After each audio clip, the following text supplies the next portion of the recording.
Ranking member of this subcommittee, Mr. Kennedy, for his opening statement.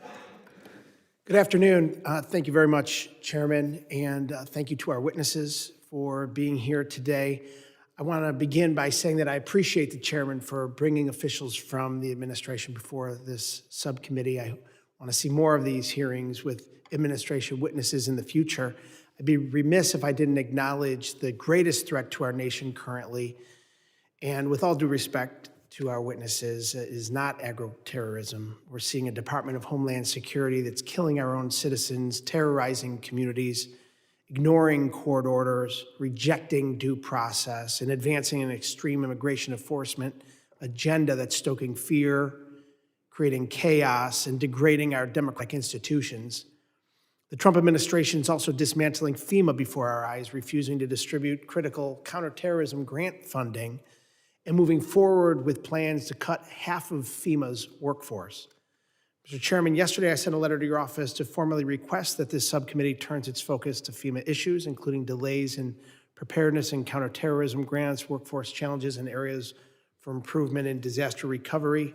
Mr. Chairman, I ask unanimous consent to insert this letter into the record. Without objection. Thank you.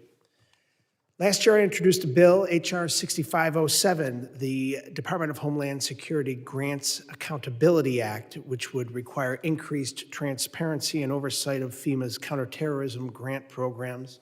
And I hope that's something we'll have an opportunity to discuss on this subcommittee in the coming months.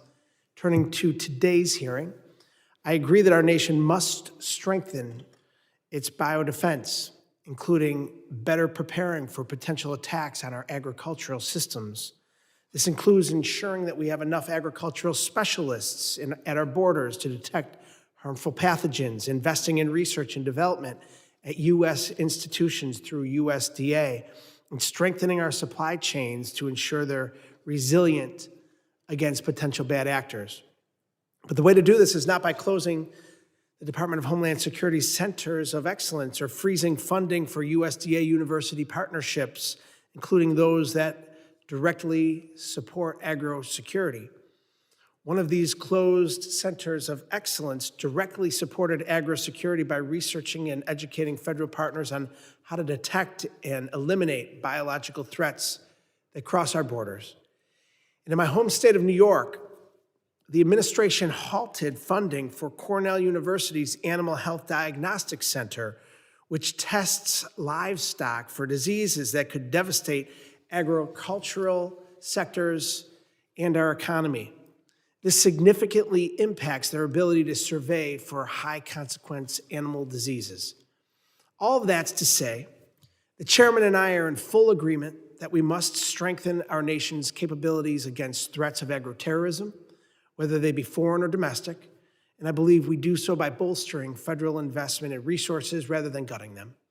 This also means ensuring our customs facilitators have the resources needed to survey biological threats.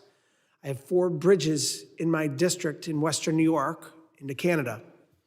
I represent some of CBP's agricultural specialists who report to work at U.S. ports of entry and contribute every single day to our collective biosecurity. So I understand the importance of ensuring our nation is hardened against any biological threats, and I appreciate the chairman's work in this space.